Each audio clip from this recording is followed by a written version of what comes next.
사랑하는 여러분, 주님의 은혜와 평강이 삶이 함께 하시기를 바라고 축복합니다. 오늘 말씀은 사도행전 24장 24절에서 27절입니다. 사랑하는 여러분, 우리가 사도행전을 지난 5월 1일 수요일에 시작을 하고 그 사이에 또 많은 일들이 있었습니다. 시작할 때는 언제 이 사도행전을 다 읽을까? 5월, 6월 두 달을 꽉 채워서 6월 30일까지 사도행전 28장 전체를 묵상하게 된다는 걸 생각하면서 사도행전을 시작했는데 오늘이 벌써 6월 23일입니다. 이제 6월이 불과 이제 한 주 남았고 사도행전은 오늘 본문이 25장 12절까지 오늘 우리가 매일 묵상하는 묵상의 진도는 25장 12절까지 나가게 되어 있습니다. 그리고 오늘 안내 데스크에 매일 성경 큐티 그 책 5권을 갖다 두었는데 이번엔 혹시 필요하신 분이 있으시면 구입하셔서 사용할 수 있으면 좋겠다 하는 생각이 들어서 5권을 두었는데 7월과 8월은 예레미야입니다. 예레미야서를 언제 했는지 기억 안 나시죠? 저도 잘 기억이 안 나가지고 예전 했던 걸 찾아보니까 작년 7월과 8월에 예레미야서를 1장부터 25장까지 했습니다. 그리고 이제 또 7월이 되면 2달 동안 예레미야서를 26장부터 52장까지 전체를 이제 2회에 걸쳐서 나누어서 우리가 보게 됩니다. 사랑하는 여러분, 이번 주간 사도행전 말씀을 보면 바울 사도가 드디어 1차, 2차, 3차 모든 전도 여행을 마치고 예루살렘으로 귀환을 합니다. 이번 주간 월요일 말씀이 21장 17절부터 말씀이 시작되었는데 예루살렘에 이르니 형제들이 우리를 기꺼이 영접하거늘 그렇게 말하는 딱 이 대목이 바울 사도가 전도 여행을 마치고 예루살렘에 들어온 것입니다. 그렇게 바울은 예루살렘에 도착을 하는데 예루살렘에 도착한 지 불과 일주일 정도 만에 바울은 극렬한 유대인들에게 성전 문 바로 앞에서 매질을 당하다가 천부장에 의해서 가까스로 그 위험에서 벗어나게 되는데 그러면서 바울은 21장 23절에 보면 그때부터 이제 쇠사슬에 묶이고 구류 상태로 오늘 말씀이 나오지만 수감되어 있는 구류 상태로 억류된 상태로 로마로 갈 때까지 로마에 가서도 긴 시간을 보내게 됩니다.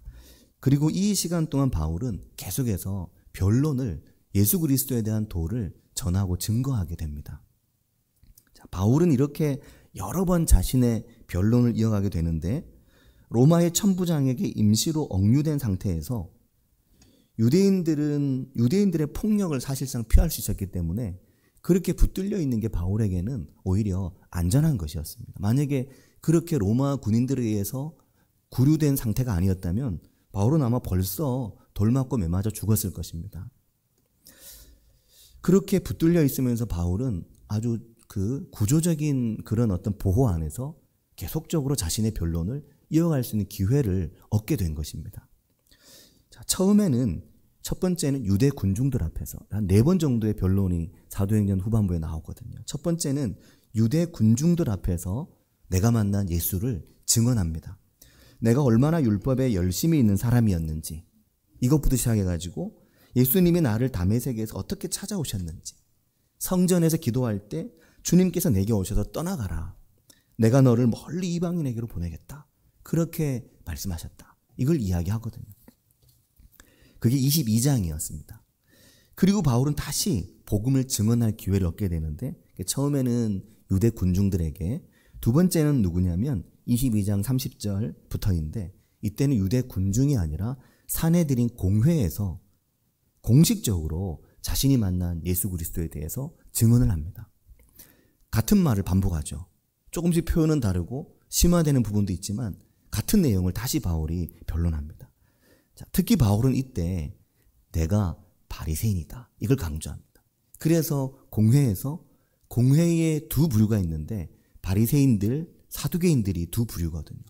둘 사이에 싸움이 일어나게 되죠. 이 싸움 속에 결국 불똥이 바울에게도 튀고 바울도 여기서 죽을 뻔합니다. 그래서 이 위기 속에서 천부장이 바울을 즉시 거기서 빼내죠. 바울은 두 번째 이 사내들인 공회에서의 공식적인 그리스도에 대한 증언에서 나도 바리새인이고 내 아버지도 바리새인이고 나는 바리새인의 아들이다. 이러한 자신의 삶의 배경을 굉장히 강조하면서 공회원들에게 증거하지만 엄청난 소란이 아주 거기서도 일어나게 됩니다. 첫 번째와 두 번째는 바울이 죽을 뻔하다 살아나죠. 그리고 그날 밤 주님께서 바울을 찾아오셨습니다. 그리고 뭐라고 하셨냐면 23장 11절에 보면 담대해라. 너 무섭지? 담대해라. 네가 예루살렘에서 나의 일을 증언한 것 같이 로마에서도 증언해야 한다. 네가 로마로 갈 때까지 담대해라. 두려워하지 마라. 그 이야기를 하십니다. 자, 그러자 이제 두 번째 바울의 증언이 있었잖아요. 그 이후에 이 바울을 도대체 살려둬서 안 되겠다라고 생각하는 유대의 극렬한 유대주의자들이 일어났습니다. 그들은 매우 과격했고 그들은 당을 결성하고 오직 바울을 죽이는 것, 오직 바울을 죽여서라도 바울의 입을 통해 증거되는 나사렛 예수의 도를 멈춰야 되겠다. 바울을 죽여야 되겠다. 이 생각을 한 극렬한 사람들이 모였습니다. 그들은 바울을 죽이기 전에는 먹지도 않고 마시지도 않겠다라고 말하면서 약 40명 정도가 되는 사람들이 당을 결성하고 바울을 죽이기 위해서 모인 거죠. 그리고 바울을 죽일 계획, 암살할 계획을 짰습니다. 바울이 영내에서 나올 때 혹은 바울을 호송할 때 틈을 타서 바울을 죽이겠다. 자, 그런데 이러한 계획은 모두 실패로 끝납니다. 왜냐하면 바울의 생질이었던, 바울의 조카였던 조카의 도움으로, 그리고 이 천부장 글라우디오 루시아라고 하는 이 천부장의 적극적인 도움과 보호로 바울은 그 위기를 모두 넘기게 됩니다. 사랑하는 여러분, 우리가 생각해 보면은 바울이 예루살렘으로 들어가자마자 계속해서 생명의 위협을 받습니다. 그래서 차라리 바울이 수감되어 있는 게 다행이고 안전했죠. 만일 바울이 그렇게 로마 군인들에 의해 체포되어 있는 상태가 아니었다면은 바울은 벌써 죽었을 겁니다. 그리고 바울은 세 번째 복음을 변론하고 변증할 기회를 얻게 되는데, 이 세 번째는 어디냐면 가이사라의 총독 벨릭스 앞에서였습니다. 총독 벨릭스 앞에서 변론을 하는데 앞에 두 번은 예루살렘에서 한 변론이죠. 예루살렘은 온통 유대인들 가득하고 또 군중들 또 공회도 또 그랬죠. 폭력을 일삼는 곳이었습니다. 그런데 거기서부터 가이사라까지 호송되고 난 다음에는 그렇게 극렬한 유대인들이 막 많은 게 아니었고, 또 그곳은 총독 벨릭스 앞에서 정식의 재판을 받는 자리였습니다. 그게 24장입니다. 어제 토요일 우리가 읽고 묵상할 분량의 매일 성경 말씀이 24장인데, 처음에는 유대 군중, 그 다음 유대의 공회원들, 그리고 세 번째는 총독 벨릭스 앞에서의 좀 더 공식적인 변론을 하게 되는데, 이때부터 군중들의 폭력은 없었습니다. 때릴 수 있는 상황이 전혀 아니었죠, 바울이. 폭력이 없으니까 어쩌면 바울의 입장에서는 좀 더 분명한 변론, 좀 더 그에 맞는 변론을 바울이 할 수 있고, 또한 재판이기 때문에 좀 더 구체적인 변론이 가능했을 겁니다. 자, 사랑하는 여러분, 이런 과정이 있었다는 게 좀 새롭지 않으십니까? 저는 이걸 보면서, 왜냐하면 이게 사도행전을 봐도 지나면 자꾸 잊어버리고 한번 이렇게 분석을 안 해놓으면 그게 이제 그 변론이 몇 번인지, 또 어떤 변론인지, 어떤 특징이 있는지 이게 잘 생각이 안 되거든요. 근데 다시 이렇게 보다 보니까 앞에 두 번과 이 세 번째 변론은 분위기 많이 달랐겠구나 라고 느껴지더라고요. 그리고 하나님의 복음을 이루어가고 하나님의 복음을 설명하는 바울의 이 설명의 과정이 그냥 막 군중의 폭력 속에 진행된 일이 아니라 점차적으로 좀 더 구체적으로 증언할 수 있는 기회를 바울이 얻었다고 하는 겁니다. 이것도 매우 의미가 있습니다. 그 다음에는 하나님의 말씀을 통한 깊은 만남과 또 이해, 이런 과정이 이어지는 걸 보게 되는 거죠. 그리고 우리의 신앙에 있어서도, 우리도 신앙적으로 처음에는 내가 어쩌면 은혜로 또 내 마음이 막 너무 동해서 은혜가 있어도 시간이 가면 갈수록 좀 더 구체적으로, 좀 더 깊이 하나님을 만나고 알아가고자 하는 마음이 우리 안에 있는 게 그게 얼마나 큰 은혜인지 모릅니다. 자, 이 세 번째 총독 벨릭스 앞에서의 변론에 등장하는 새로운 인물이 있죠. 변호사가 등장합니다. 사도행전에 변호사가 등장하는 것도 그냥 보면 넘어가기 쉽거든요. 이 세 번째 총독 벨릭스 앞에서의 변론을 위해서 대제사장 아나니아와 장로들이 예루살렘에서 가이사라까지 그 변론을 위해 오는 거죠. 오는데 이 변론의 과정에 야, 우리 변호사를 데려가자. 그래서 변호사를 한 사람 더둘로라고 하는 변호사를 24장 1절에 보면 데리고 옵니다.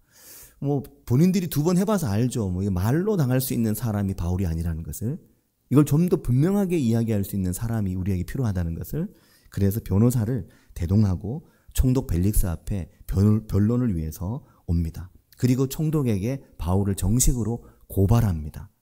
자, 그런데 사랑하는 여러분, 어제 24장 22절에 보면 대제사장과 장로들의 변호사 더둘로와 바울의 변론을 다 들은 후에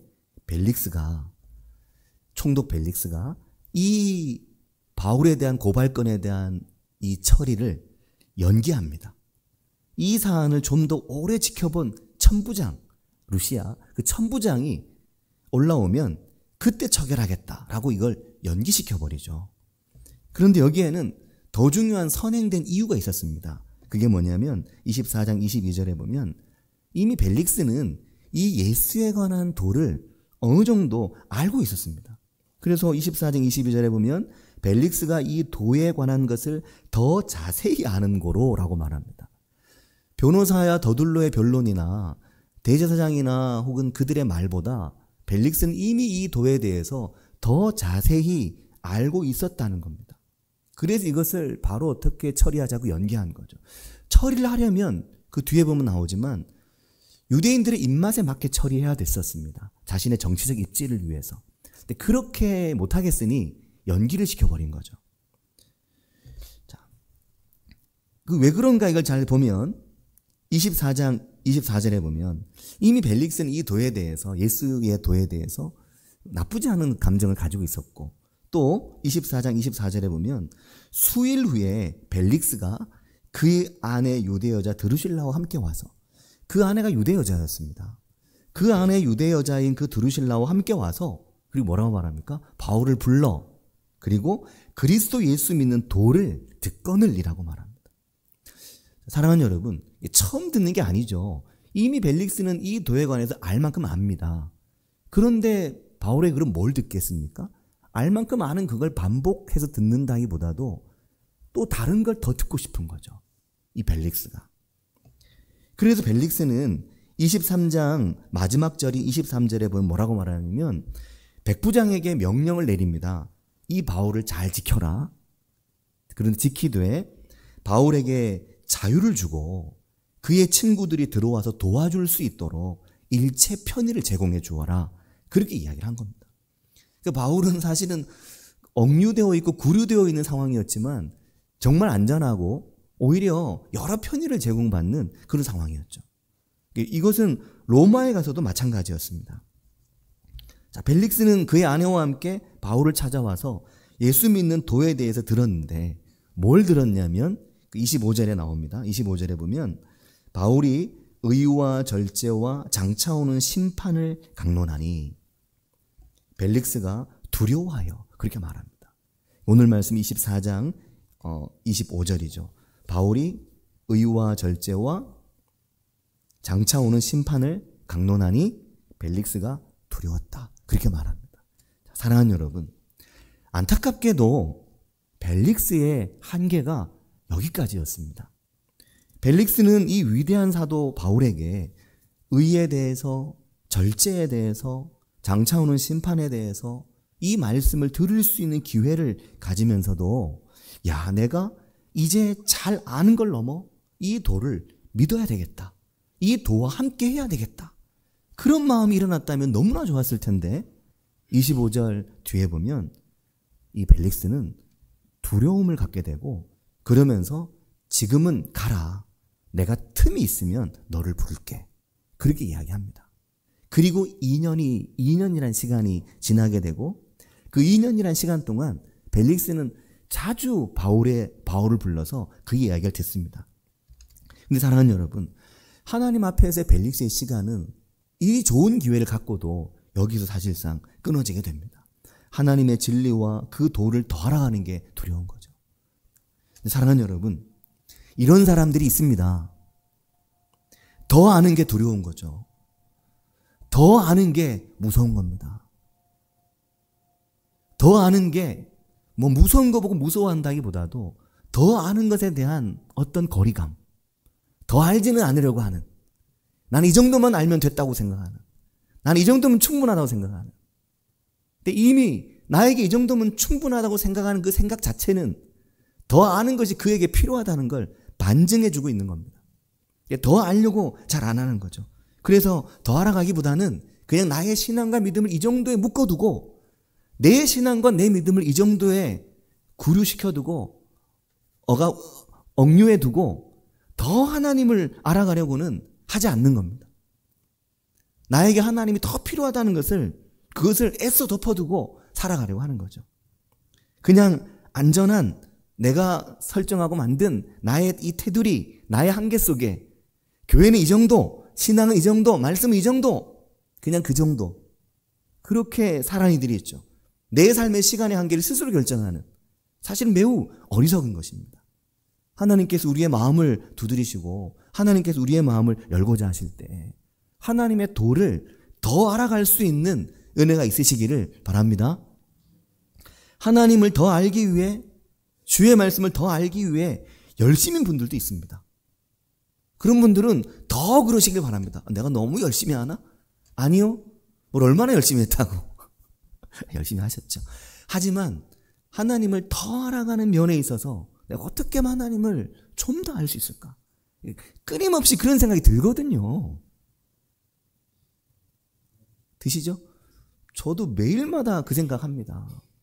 새벽 예배 끝나면 늘 그 반성을 하고, 이거를 조금 더 알았어야 되는 건데, 이걸 조금 더 생각했어야 되는 건데, 이걸 조금 더.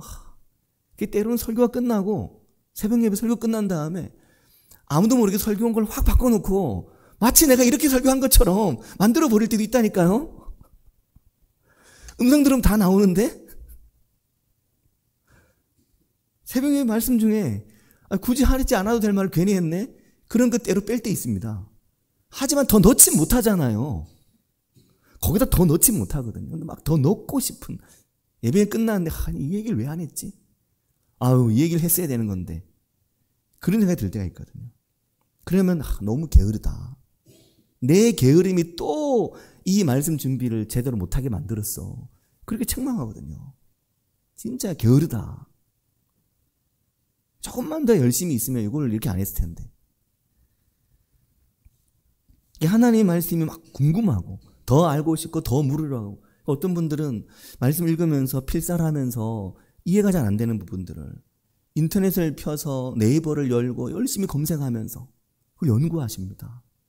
그리고 네이버를 봐도 잘 이해가 안 되니까 네이버가 다 안 가르쳐 주잖아요.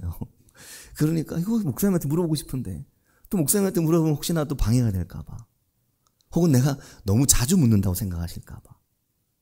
전혀 안 그랬습니다. 저는 물어보는 분이 제일 좋아요. 10번 100번 물어봐도, 하루에 10번 100번 물어봐도 다 대답할 수 있습니다. 기도해야 할 것 같아. 그러면 작정 기도를 시작하는 분이 있고, 기도해야 될 것 같아. 하지만 스스로 한계를 정해서 작정 기도를 안 하는 분들이 있습니다. 말씀 앞에 더 서야 될 것 같아. 그럼 말씀 앞에 더 나아가는 사람이 있고, 그 말씀 앞에 서야 될 것 같아 그러는데 스스로 한계를 정해놓고 안 가는 사람들이 있습니다. 그런데 사랑하는 여러분, 결국 누가 하나님 은혜를 받고 복을 받습니까? 그 하나님이 주시는 마음에 순종하는 사람들이 하나님의 은혜와 복을 받습니다. 중요한 건 실제로 누가 말씀 앞에 서 있고 실제로 누가 기도하느냐, 이게 너무나 중요합니다. 상상하지 말고, 기도하는 상상하지 말고, 말씀 사랑하는 상상하지 말고, 실제로 누가 하느냐, 이죠.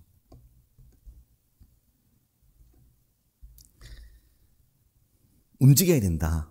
그게 복이라는 겁니다. 벨릭스는 이 소중한 기회를 살리지 못합니다. 그의 문제는 그런데 단지 두려움이 아니었습니다. 그가 다른 걸 기대하고 있었죠. 26절에 보면 동시에라고 말합니다. 이 동시에란 말도 굉장히 섬뜩한 말입니다. 그 도에 대한 두려움도 있었지만 그 두려움은 경계잖아요. 그 두려움이 바뀌면 갈망이 되거든요. 그런데 동시에 이 벨릭스의 마음에는 돈에 대한 사랑이 있었죠. 이 바울에게 돈을 더 받을 수 있을 것 같은. 바울이 돈이 있어 보였나 봐요. 아니, 바울의 배경이, 집안이 좀 돈이 많았나? 근데 이제 그 배경을 보면 바울이 벨릭스 앞에 변론할 때 내가 이 예루살렘을 위해 하나님의 교회로부터 많은 헌금을 가지고 왔다.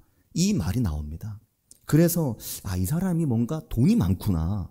돈을 많이 이게 돌릴 수 있는 사람인가 보다. 그래서 어떻게 하냐면 그 뒤에 보면 더 자주 불러 같이 이야기하더라. 벨릭스의 목적은 그에게 절제에 대해서 장차올 종말에 대해 듣는 게 이게 너무 좋아가지고 바울을 부른 게 아니고 이 사람 자꾸 불러 교제하다 보면 여기서 뭐가 나올 것 같으니까 그래서 자꾸 불러서 같이 이야기를 나눈 겁니다. 바울에게 뇌물을 기대한 거죠. 이 사람이 큰 뇌물을 내놓고 아마 자기를 풀어달라고 할 것 같다. 그러니 2년 동안 붙잡아 둔 겁니다. 못 나가게.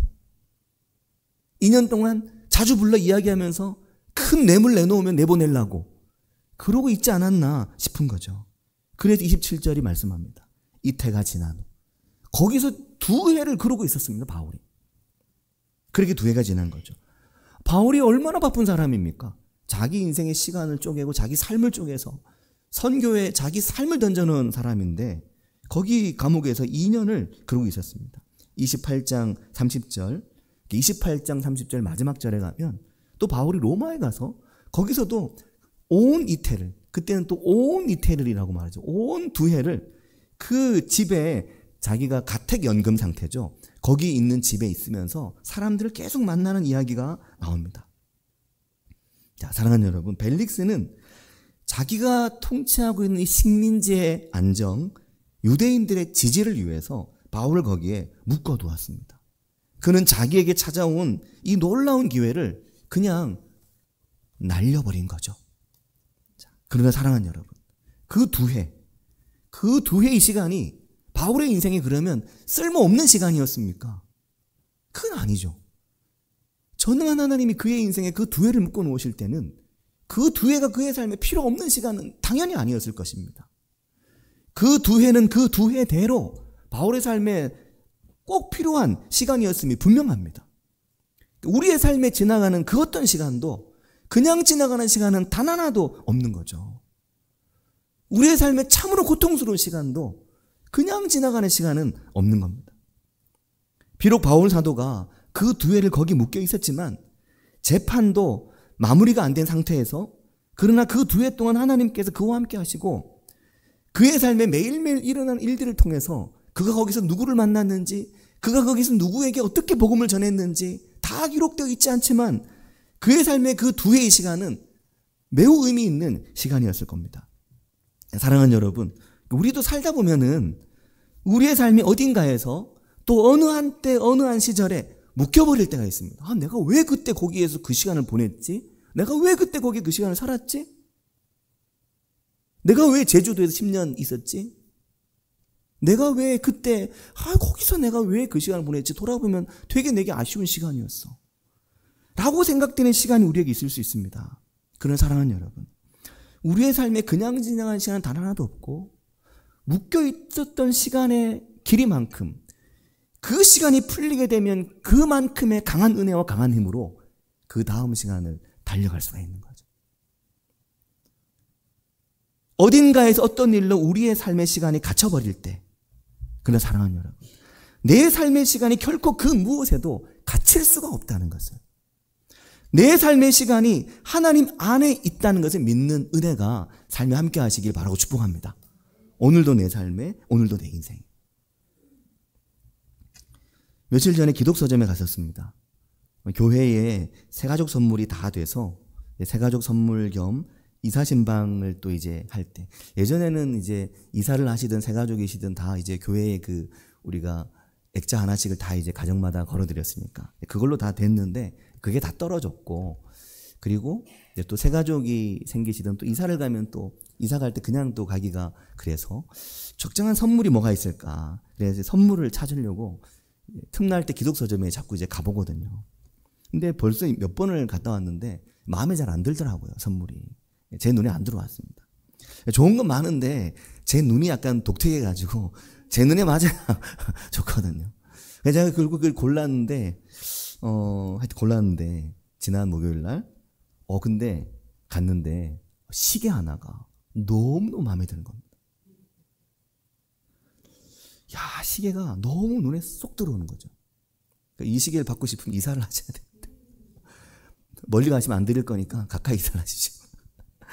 근데 시계가 눈에 확 들어왔는데, 시계구 위에, 시계가 이제 12시에 딱 맞춰져 있거든요. 저는 얼른 5시로 반을 돌렸죠. 근데 12시에 딱 맞춰져 있는데, 근데 시계 그 위에 바늘 밑에 손구가 하나 딱 적혀 있는 겁니다. 제가 시계를 그동안 많이 봤지만 교회 시계, 교회 액자 이런 걸 많이 봐. 특히 교회 시계에 이 구절 적힌 거 처음 봤어요. 이미 있었을 수도 있죠. 근데 저는 처음 봤습니다. 근데 이 구절이 막 제 마음에 막 너무 강하게 다가오는 거였습니다. 그래서 이거다 하고 바로 그냥 그걸 샀죠. 몇 개를. 뭐였냐면 아가서 2장 10절이었습니다. 약간 좀 독특하죠.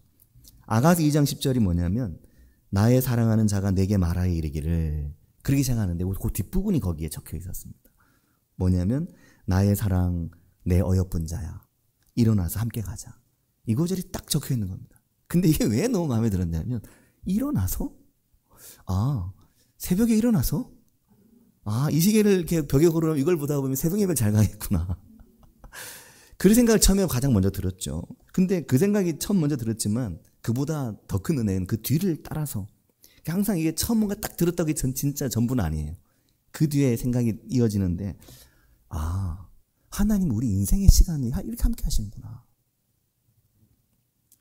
나의 사랑 내 어여쁜 자야. 이게 나의 사랑 나의 어여쁜 자도 아닙니다. 번역을 참 잘한 것 같아요. 나의 사랑 내 어여쁜 자야. 일어나서 함께 가자. 5시뿐 아니라 6시든 7시든 9시든 12시든 오후 3시든 저녁 6시든 네가 일어나면 내가 너와 함께. 네가 어딜 가든지 내가 너와 함께. 시간 보고 밖에 나가려고 내 친구 몇 시에 만나기로 했는데, 오늘 무슨 문제 때문에 밖에 나가기로 했는데 10시에 만나기로 했는데 몇 시야? 시간 보니 10시잖아요. 일어나라 함께 가자. 나의 사랑 내 어여쁜 자야. 아이고, 그게 그렇게 느껴지더라고요. 너의 인생 위에 너의 삶의 우리가 타임라인이란 말 요즘 많이 하거든요. 너의 삶의 그 타임라인 위에, 너의 시간의 그 길 위에 내가 너와 함께 할게. 너의 삶의 시간들을 묶어두지 말라는 거죠. 묶여버렸다고 생각하지 말라는 것입니다. 내가 너와 함께 한다. 너의 삶에 깨진 시간이나 아픈 시간, 상실한 시간이라는 건 없다. 묶여 있었던 만큼 풀리고 나면 그만큼 힘차게 달려요. 용수철을 10년 동안 뒤로 당겨 놓으면 끊어진 경우도 있긴 하죠. 하지만 안 끊어졌을 때 10년 동안 뒤로 당겼다가 탁 놓으면 10년만큼 앞으로 달려가는 겁니다. 너의 삶의 시간 묶어두지 말라는 거죠. 오히려 우리의 삶이 깨지고 부서져 있었던 그 시간만큼 하나님의 시간은 더 작동해서 묶여있고 붙들려 있었던 시간만큼 더 우리를 하나님의 은혜로 달려가게 하는 것입니다. 그게 하나님의 사람들의 은혜입니다. 그렇게 하나님께서 우리의 삶의 문을, 우리의 삶의 시간을 열어가시는 거죠. 우리 인생의 문을 열어가시는 겁니다. 왜냐하면 우리 인생의 시간 위에 하나님이 함께하고 계시기 때문에, 그래서 두려워하지 말고 담대하라고 말씀하시는 겁니다. 이걸 잘 노래한 시편이 시편 24편입니다. 시편 24편을 보면 1절에 이런 말씀이 나옵니다. 땅과 거기 충만한 것과 세계와 그 가운데 사는 자들은 다 여호와의 것이로다. 너무 좋잖아요. 땅과 거기 충만한 것과 세계와 그 가운데 사는 모든 자들 다 여호와의 것이다. 물리적으로 사람도 말하고 공간도 말하지만 시간적으로는 그 모든 시간 속에 있는 그 모든 게 다 여호와의 것이다. 얼마나 충만한 선포입니까?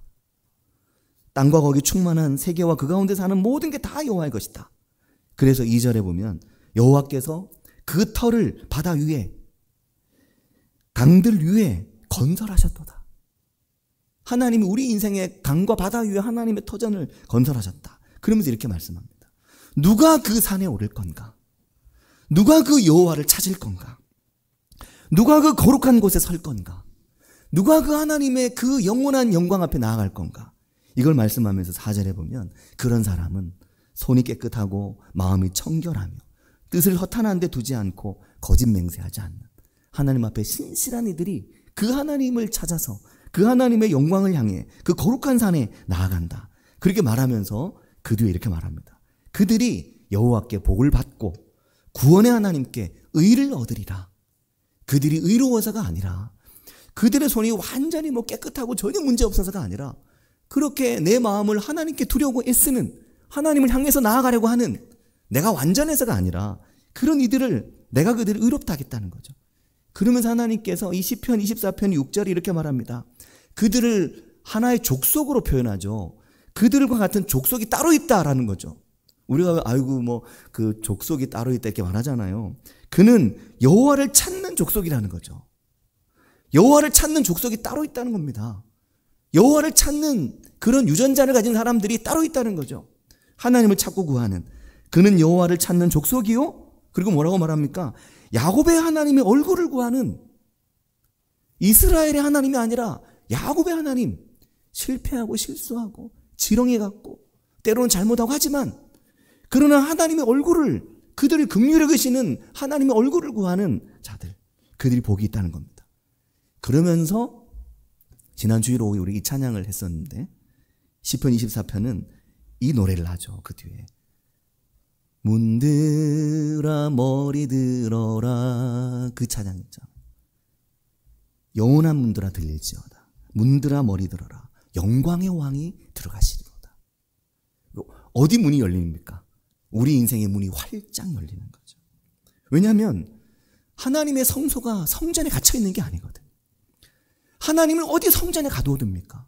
이미 3000년 전에 솔로몬도 그 고백을 했는데 다윗도 하나님이 그런 분이심을 알았는데 오늘 우리가 어떻게 하나님을 성전에서만 만납니까? 온 땅이 여호와의 발등상이고 온 하늘이 여호와의 보좌라고 내가 살아가는 곳, 내가 지나가는 곳, 내가 있는 그 모든 곳에 하나님이 함께 계시니까 문들아 머리 들어라 머리 열어라 문을 열어라 영광의 왕이 들어가신다. 영광의 왕이 우리 인생을 향해 나아가신다. 영광의 왕이 내 삶에 함께하고 계신다. 그분은 누구시냐? 강하고 능한 여호와시요 전쟁에 능한 여호와시다. 우리 앞서 싸우시는 분이시다. 고백하고 선포하는 것입니다. 우리의 삶의 모든 시간 속에 함께 하신다. 선포하는 겁니다. 이 말씀의 은혜가 우리의 삶에 있기를 바라고 축복합니다. 같이 기도하겠습니다.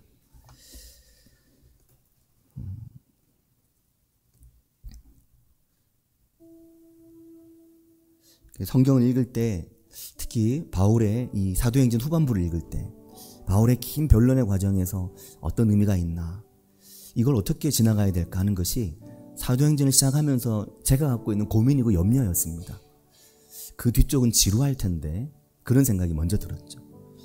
하지만 이번에 말씀을 읽고 묵상하면서 이 변론의 차이점들이 있는 거 그리고 하나님께서 이 2년간 억류되고 또 2년간 가택연금되고 하는 시간 속에도 하나님이 일하시고 하나님 역사하신다. 우리의 삶에 결코 묶여있는 시간이라는 건 없다는 것을 그걸 좀 많이 깨닫게 하셨습니다. 이 시간 기도하실 때 하나님 내 삶에 전능한 하나님 내 인생의 전쟁을 치르신 하나님 그 하나님과 동행하는 제가 되길 원합니다. 그 하나님 믿고 나아가는 제가 원합니다. 묶여있었던 시간이 오히려 이제 나에게는 하나님을 향해 튕겨져 나가는 시간이 되게 하심을 감사합니다. 가출한 목소리로 기도하겠습니다. 하나님 아버지 은혜와 사랑 감사합니다. 주님 오늘 우리 인생 가운데 묶이고 얽매여 있고 구류되어 있고 억압되어 있고 구속되어 있고 하나님 아버지 감금되어 있고 갇혀 있었던 내 인생의 시간을 넘어 하나님 아버지 결코 나를 묶어둘 수 없는 결코 나를 가둬둘 수 없는 내 인생의 시간 속에 나와 함께 하시며 나의 사랑하는 내 어여쁜 자야 일어나라 함께 가자. 나의 사랑 내 어여쁜 자야 일어나서 함께 가자. 우리의 시간에 대해 말씀하시며 우리의 삶에 대해 말씀하시는 그 하나님 앞에 주님 우리가 믿음으로 나아가며 은혜로 나아갈 수 있게 우리를 도우시고 인도해 주시기를 주님 원합니다. 아버지 주님 역사하여 주시옵소서. 주님 기름 부으시기 주님 원합니다. 아버지 주님 우리 인생의 주인이시며 주님 우리 시간의 주인이신 하나님 내 삶의 주인이신 하나님 여호와를 찾는 족속으로 야곱의 하나님 얼굴을 구하는 인생으로 주님 살아갈 수 있게 인도해 주셔서 우리 인생의 문이 열리며 우리 인생의 문이 우리 앞에 활짝 열린 하나님의 영광을 보며 살아갈 수 있도록 주님 저희를 도우시고 인도해 주시기를 주님 원합니다. 아버지 역사해 주시옵소서. 주님.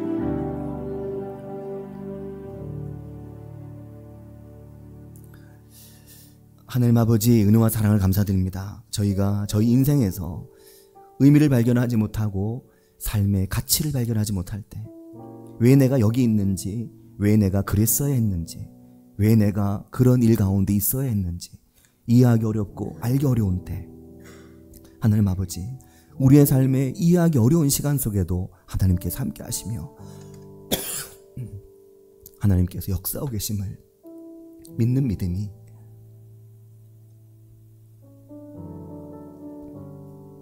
하나님 아버지 저희 가운데 있기를 주님 원합니다. 하나님 아버지 오래 묶여 있었던 시간만큼 응축되고 내 속에 갇혀 있었던 하나님의 그 은혜 펼쳐지고 달려가는 하나님의 은혜의 사람으로 여호와를 찾는 족속으로 야곱의 하나님의 얼굴을 구하는 인생으로 저희들이 살아가게 해주셔서 하나님 아버지 저희를 통해 하나님의 영광이 저희 삶에 나타나기를 주님 간절히 원합니다. 하나님 아버지 문들아 머리 들어라 영원한 문들아 열릴지어다 영광의 왕이 들어가신다. 너의 인생을 향해 너의 인생의 머리 위로 너의 인생의 삶의 자리로 영광의 왕이 행차하신다. 그 고백으로 저희들이 살아가도록 인도해 주시기를 주님 원합니다. 예수님의 이름으로 기도합니다. 아멘.